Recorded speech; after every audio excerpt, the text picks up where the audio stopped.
Mari cepat isi semua hati dan naik lagi.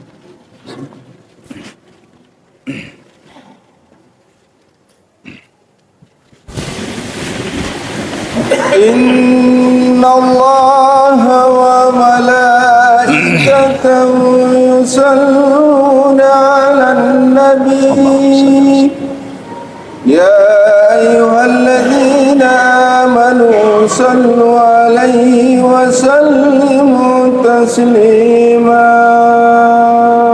Allahumma salli wa sallim alaihi.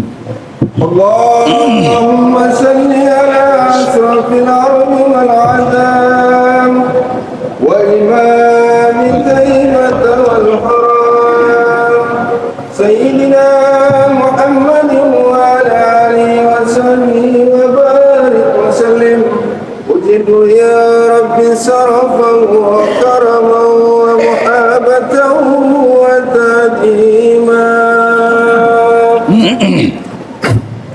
Assalamualaikum warahmatullahi wabarakatuh. Waalaikumsalam warahmatullahi wabarakatuh. Allahu Akbar, Allahu Akbar, Allahu Akbar, Allahu Akbar. Asyhadu an la ilaha illallah. Asyhadu an la ilaha illallah. أشهد أن محمدا رسول الله.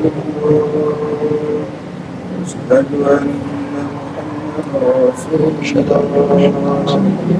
حي على الصلاة حي على الصلاة حي على الفلاح حي على الفلاح. الله أكبر الله Allah. La ilaha illallah.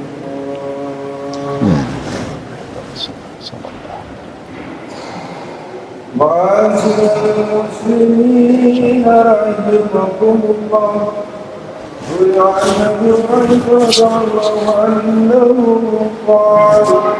قال رسول الله صلى الله عليه وسلم إن يوم الجمعة سيد الأيام وعيد الفقراء وعيد المساكين الوجبتين القيام وقام ركعتين يقول وإذا سجد العاصم على المنبر فلا يتكلم أحدكم ومن يتكلم فقد لدى ومن لدى فلا يتمكن أمسكوا واستمعوا وأطيعوا رحمكم الله.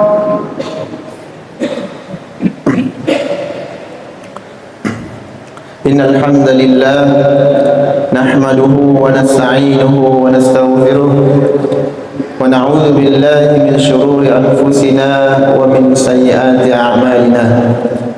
من يهده الله فلا مضل له ومن يضلل فلا هادي له.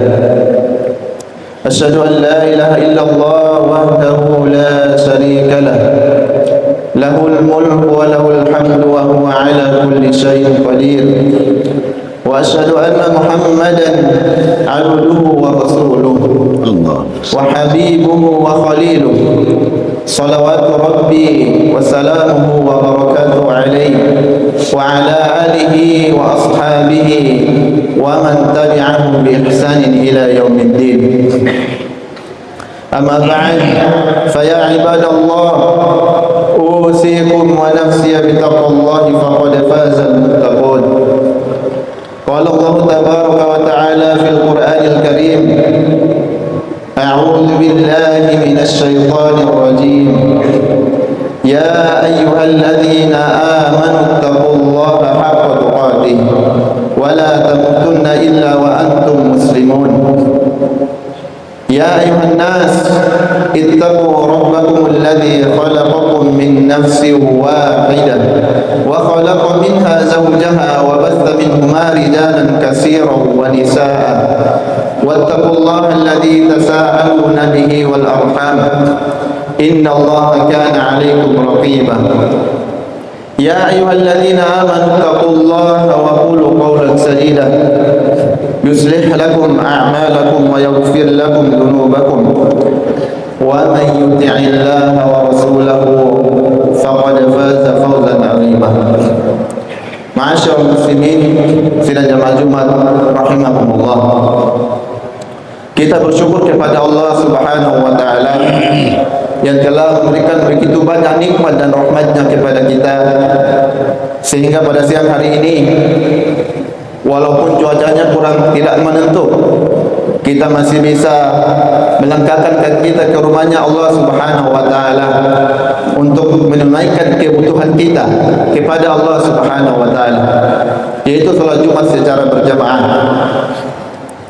Bersyukur kepada Allah Subhanahu wa taala tentulah bukan hanya ucapan di lisan, tapi amal perbuatan kita.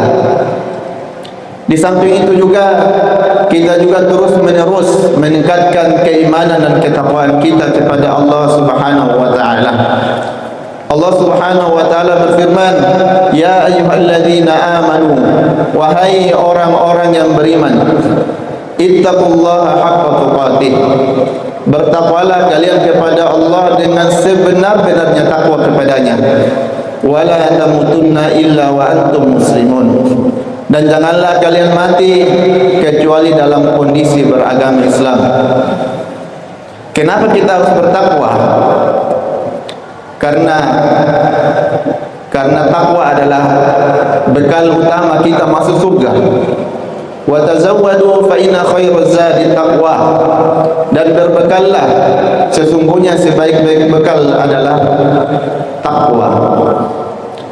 Ma'asyiral muslimin sidang jamaah Jumat rahimakumullah. Islam adalah agama sempurna yang memberikan bimbingan, tuntunan dan arahan agar kehidupan yang dijalani manusia selalu berakhir dengan bahagia di dunia dan selamat di akhirat. Hayatan thayyiban. Inilah kehidupan yang diliputi keberkahan. Para ulama berpendapat tentang makna berkah. Pertama, bertambahnya kebaikan demi kebaikan secara berkesinambungan. Kedua, tetapnya kebaikan ilahi pada sesuatu. Karunia keberkahan yang diberikan oleh Allah Subhanahu wa taala yang menjadikan kita dijauhkan dari panasnya neraka dan dimasukkan pada kenikmatan surganya. Itulah parameter kehidupan yang sukses sejati. A'udzu billahi minasyaitonir rajim. Kullu nafsin dha'iqatul maut wa innama tuwaffawna ujurakum yawmal qiyamah. Faman zuhziha 'anil nar wa udkhilal jannati faqad faz wa mal hayatud dunya illa mata'ul ghurur. Setiap yang bernyawa akan merasakan mati, dan hanya pada hari kiamat sajalah diberikan dengan sempurna balasanmu. Barang siapa dijauhkan dari neraka dan dimasukkan ke dalam surga, sungguh dia memperoleh kemenangan. Kehidupan dunia hanyalah kesenangan yang menipu. Islam mengatur kehidupan pribadi, keluarga dan masyarakat sebagaimana Islam ingin setiap individu meraih kebahagiaan secara pribadi. Islam juga menginginkannya berbahagia bersama keluarga dan masyarakat. Untuk mewujudkannya, Islam memberikan bimbingan kepada keluarga agar sesuai dengan kehendak Allah.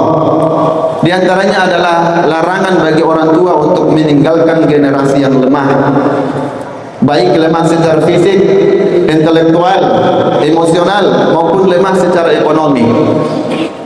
Hal ini karena generasi yang lemah tidak mampu menempuh kehidupan dunia secara normal, apalagi ia bertugas untuk melanjutkan kehidupan kita, yaitu sebagai Abdullah, hambanya Allah, beribadah kepada Allah dan menjadi khalifah Allah di bumi. Allah Ta'ala berfirman dalam surah An-Nisa ayat 9, "Wal yakhshal ladzina law taraku min khalfihim dzurriyyatan dhi'afa khafu 'alaihim falyattaqullaha wal yaqulu qawlan sadida." Dan hendaklah takut kepada Allah orang-orang yang seandainya meninggalkan di belakang mereka anak-anak yang lemah, yang mereka khawatir terhadap kesejahteraan mereka. Oleh sebab itu, hendaklah mereka bertakwa kepada Allah, hendaklah mereka mengucapkan perkataan yang benar. Ma'asyiral muslimin, jamaah Jumat rahimakumullah. Dalam ayat ini Allah Subhanahu wa taala memberi peringatan agar jangan sampai meninggalkan keturunan yang lemah. Tentu larangan ini lebih ditujukan kepada orang tua yang mempunyai anak dan keturunan. Namun lebih dari itu, ayat ini sebenarnya berbicara kepada setiap manusia dan setiap muslim. Dari sini kita bisa memahami bahwa Allah Subhanahu wa taala tidak menghendaki adanya generasi yang lemah dalam masyarakat muslim. Oleh karena itu, agar tujuan mewujudkan generasi yang kuat bisa terwujud dalam masyarakat muslim, maka diperlukan usaha dan kerjasama semua pihak, termasuk para guru dan segenap komponen masyarakat. Kelemahan yang dimaksud dalam ayat tersebut bersifat umum. Di antara bentuk kelemahan generasi Islam adalah lemahnya dalam bidang akidah, lemah dalam bidang ibadah, lemah secara intelektual atau keilmuan, dan lemah secara ekonomi. Ma'asyiral muslimin sidang jamaah Jumat rahimakumullah. Yang pertama, jangan tinggalkan generasi yang lemah akidah, du'ful akidah. Pada abad ke-21 ini, kaum muslimin menghadapi tantangan berat berupa perkembangan teknologi, informasi, dan komunikasi yang sangat cepat. Dengan kehadiran teknologi ini, manusia seolah-olah hidup tanpa jarak. Dunia seperti dalam genggaman tangan. Dunia berubah menjadi perkampungan kecil. Semua terasa dekat. Segala bentuk informasi yang ada di dunia, baik yang positif maupun negatif, dapat diakses setiap saat melalui handphone Android yang kita miliki.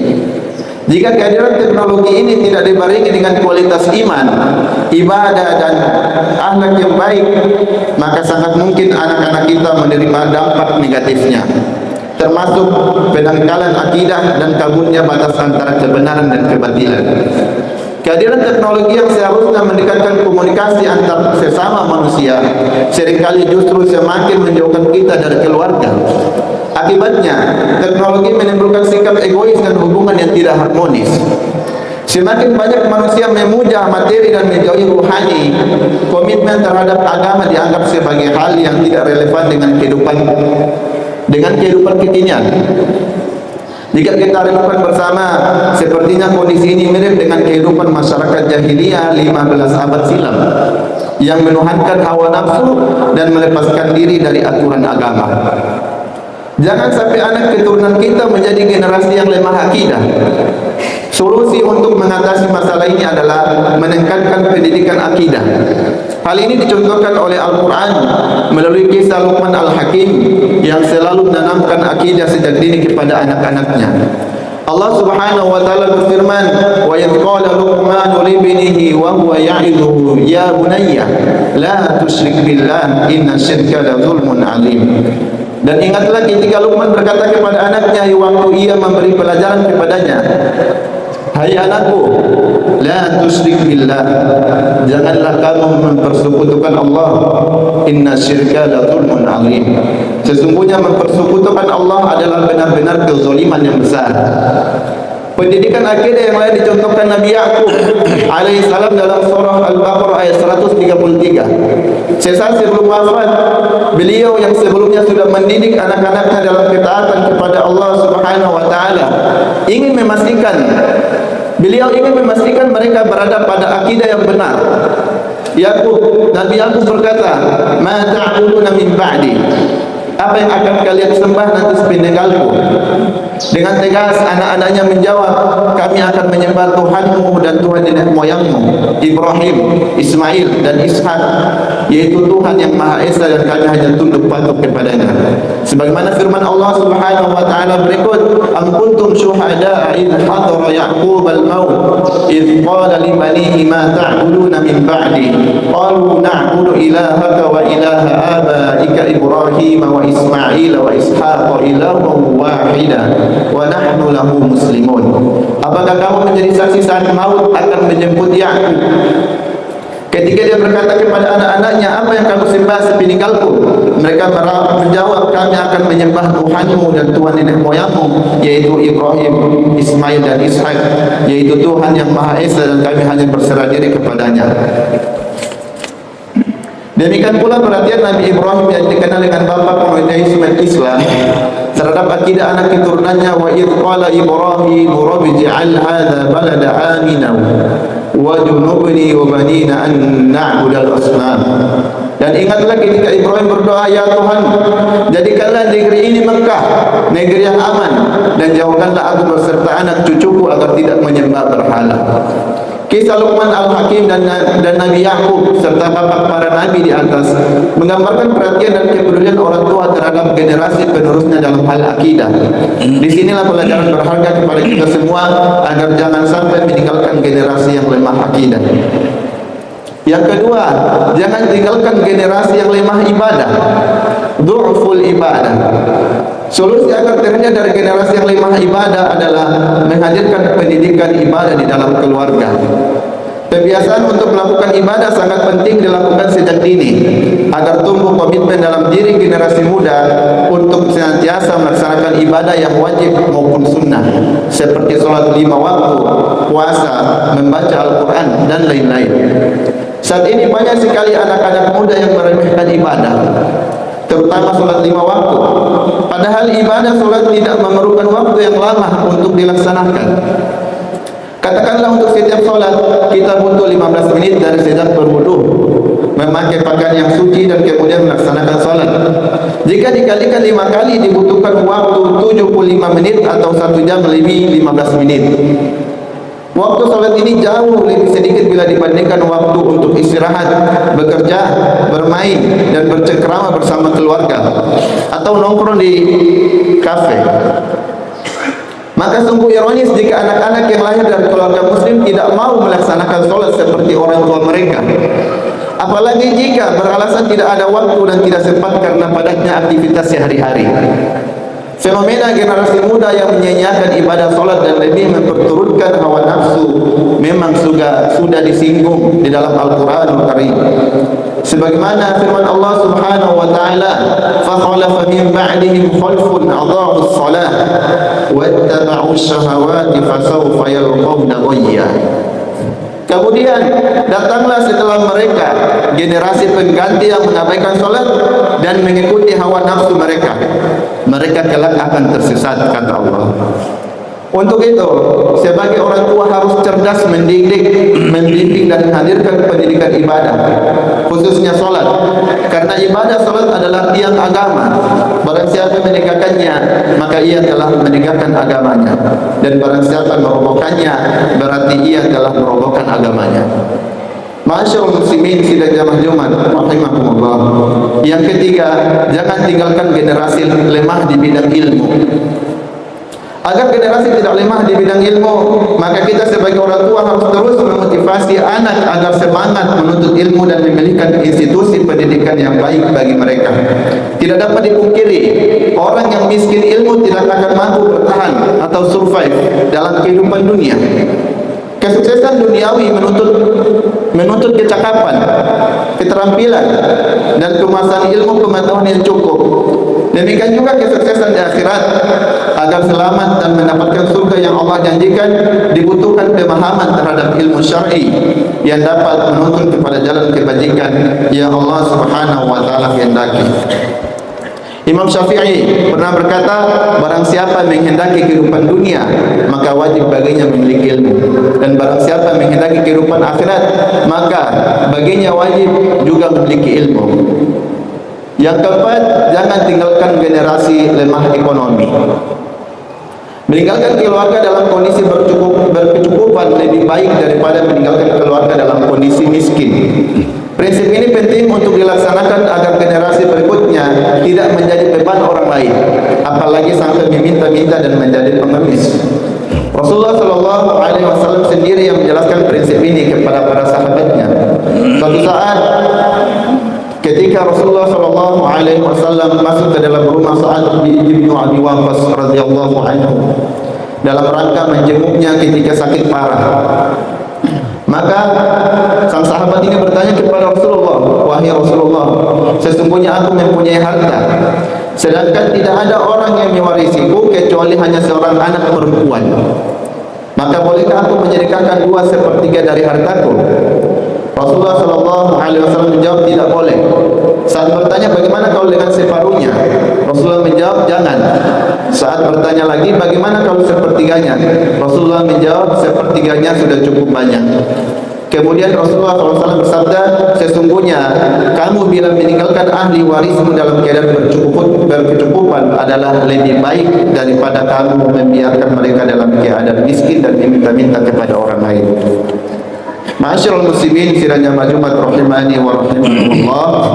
Dengan 4 bekal utama tersebut, yaitu pendidikan akidah, pendidikan ibadah, bekal ilmu, pengetahuan dan bekal kecakapan ekonomi, kita berharap anak-anak kita mampu melanjutkan estafet dakwah dan perjuangan Islam untuk mendemonstrasikan kemuliaan nilai-nilai Islam dalam berbagai dimensi kehidupan.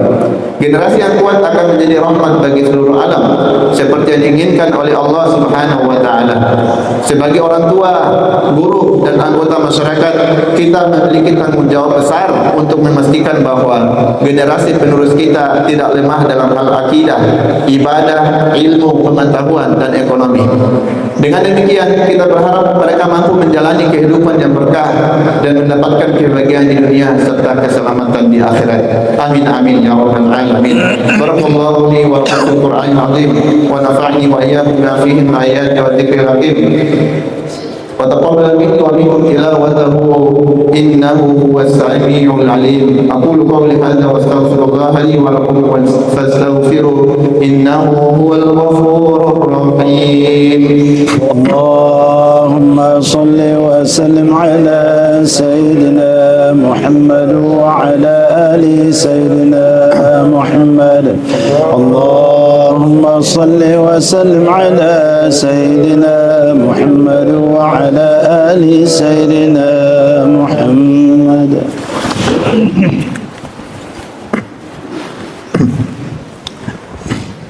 الحمد لله الذي كان بعباده خبيرا بصيرا. تبارك الذي جعل في السماء بروجا وجعل فيها سراجا وقمرا منيرا. أشهد أن لا إله إلا الله وأشهد أن محمدا عبده ورسوله الذي بعثه بالحق بشيرا ونذيرا وداعيا إلى الحق بإذنه وسراجا منيرا. اللهم صل وسلم على هذا النبي الكريم وعلى آله وأصحابه ومن تبعهم بإحسان إلى يوم الدين. أما بعد، فيا أيها الناس أوصيكم ونفسي بتقوى الله فقد فاز المتقون. فقال الله تعالى: إن الله وملائكته يصلون على النبي يا أيها الذين آمنوا صلوا عليه وسلموا تسليما. اللهم صل وسلم عليه. اللهم صل وسلم على سيدنا محمد وعلى آل سيدنا محمد كما صليت على إبراهيم وعلى آل إبراهيم وبارك على محمد وعلى آل محمد إنك سميع مجيد.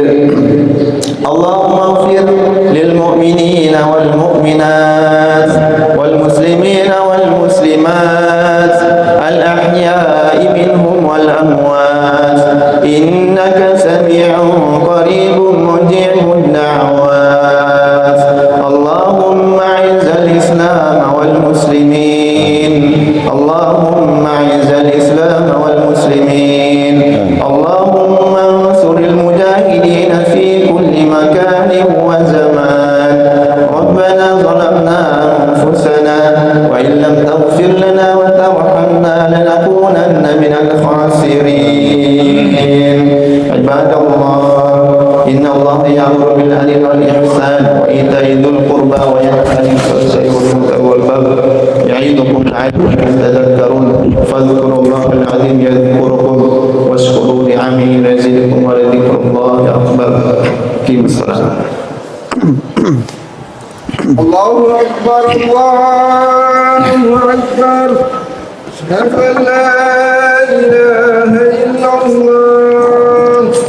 أشهد أن محمدا رسول الله. حي على الصلاة حي على الفلاح قد قامت الصلاة قد قامت الصلاة. الله أكبر الله أكبر. لا إله إلا الله. لا إله إلا الله. على رسول الله صلى الله عليه وسلم.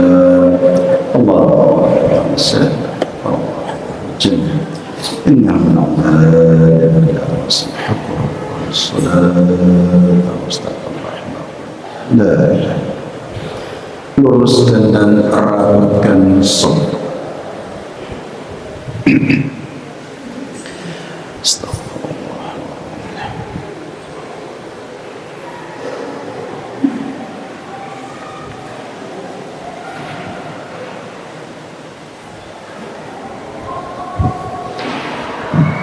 Allahu Akbar.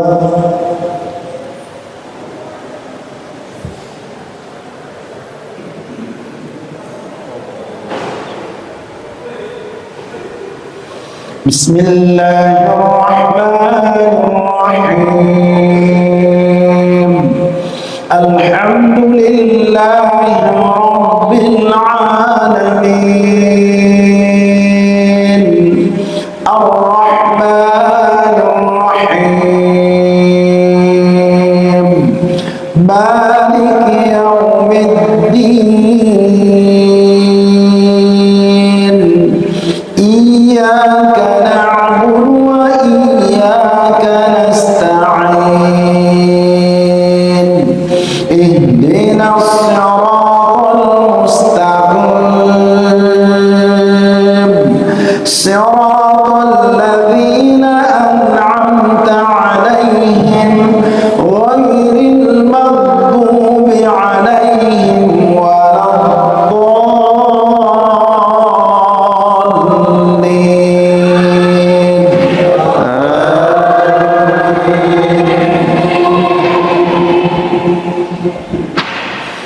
Bismillahirrahmanirrahim.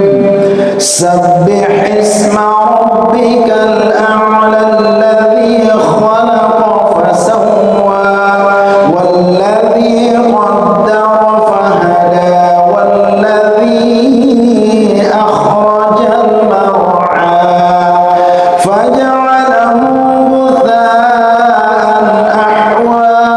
سنقرئك فلا تنسى إلا ما شاء الله إنه يعلم الجهر وما يخفى ونيسرك لليسرى فذكر إن نفعت الذكرى سيذكر من يخشى ويتجنبها الأشقى الذي يصلى النار الكبرى ثم لا يموت فيها ولا يحيا قد أفلح من تزكى وذكر اسم ربه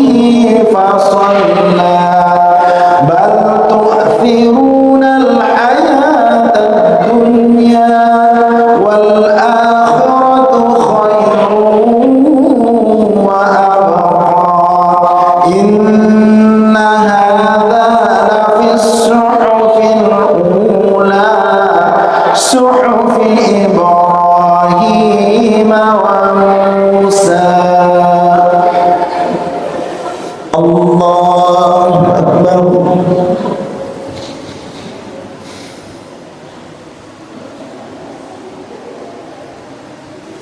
سمع الله لمن حمده. الله أكبر.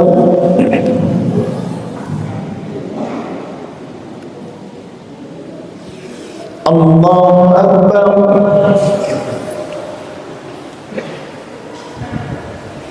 الله أكبر.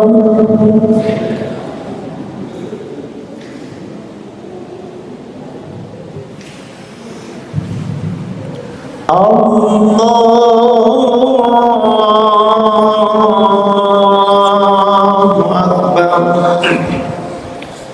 أكبر. بسم الله الرحمن الرحيم الحمد لله رب العالمين الرحمن الرحيم مالك يوم الدين إياك نعبد وإياك نستعين اهدنا الصراط المستقيم صراط الذين أنعمت عليهم غير المغضوب عليهم ولا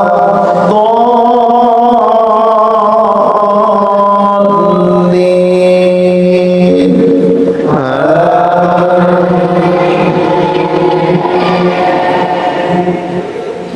بسم الله الرحمن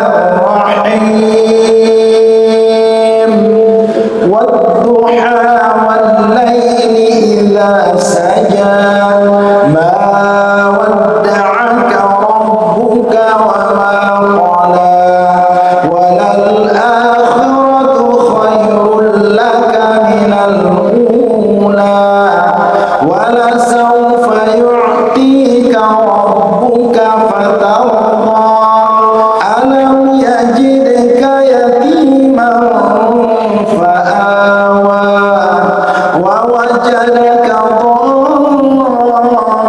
ضالا فهدى ووجدك عائلا فأغنى فأما اليتيم فلا تقهر وأما